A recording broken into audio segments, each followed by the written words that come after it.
Finish of the first scrimmage, it's hard right now. I mean, because when you're on the field, you see all the mistakes that are being made as an offense and a defense, and we are a long way away from being able to execute, at the level that we need to be able to execute. But this scrimmage was all about a personnel scrimmage. This one was more about a number of plays. This one was more about seeing different players in different situations to see how they were going to respond to it and to let them work through it a little bit. And we went a little bit longer than I wanted to.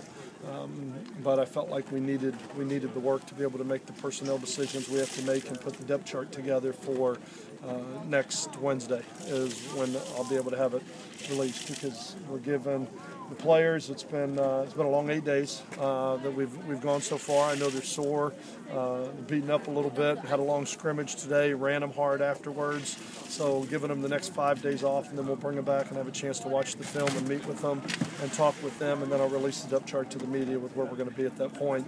And then we'll start working off that depth chart. And then at that point, every scrimmage, every position will be competed for as we go through it. But at the same time, we're going to start to focus a little bit more on the offense, the defense, the chains, the scheme, and what we're doing as far as an execution standpoint and seeing what we can do as a football team.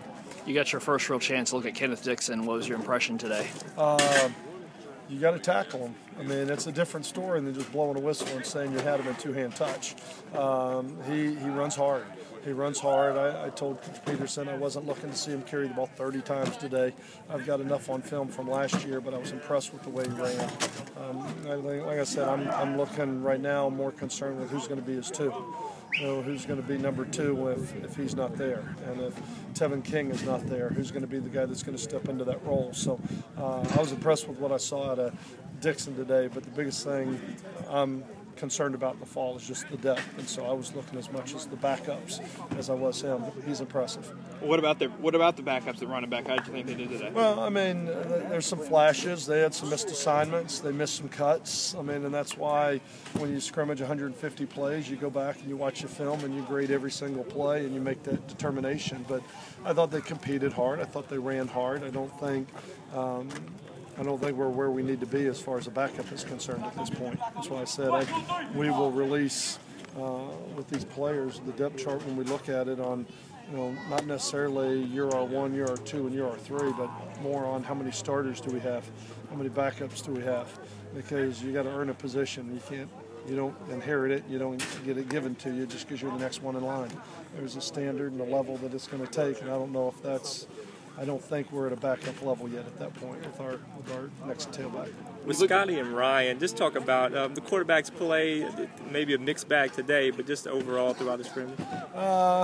Mixed bag overall. You'd see a great throw, and then you see a guy wide open, and they miss it. I don't think we threw the ball very accurately today. I put white shirts on some of the younger quarterbacks to let them run. I think it's a different story standing back there with a red jersey on, knowing you're not going to get hit, and standing back there and having to make a throw when you know you're live. I've seen red jerseys ruin quarterbacks when they think they have all day, and then when it becomes live bullets, they just start, chunking the ball up when it becomes live play.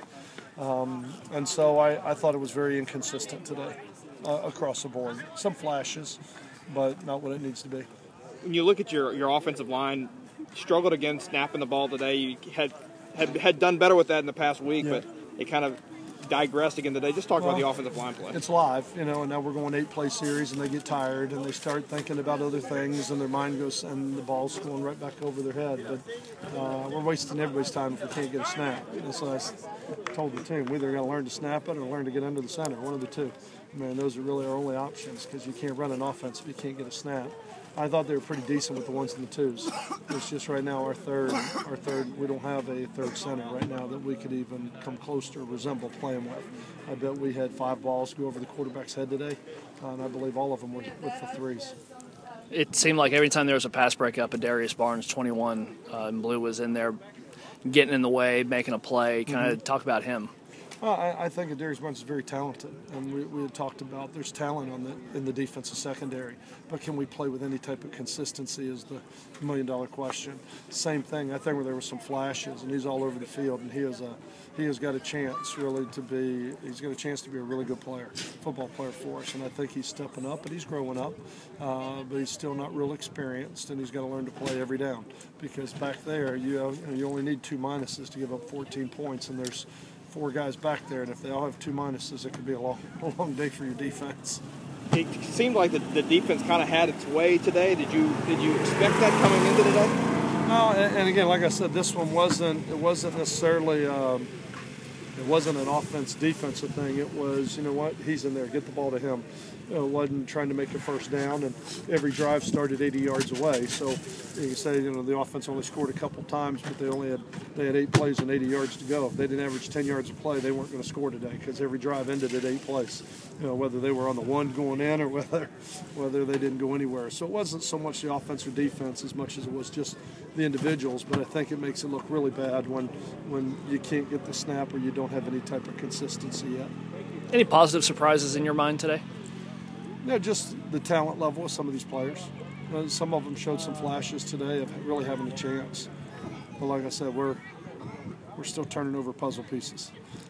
Coach, you seem more down today than you've been really all spring. Is it everything you've been talking about that really kind of had you that way? No, I think the thing probably the biggest disappointment I had today was just the overall effort. I think we probably went a few more plays than they wanted to go, than they thought we were going to go, or what they have been accustomed to. I don't know. But it didn't have the tempo, it didn't have the energy, it didn't have the effort that I want. And that's where, I can handle a drop pass. We can get those things corrected. But the concern I have right now is it just wasn't the type of effort that I'd like to see on scrimmage day. All right.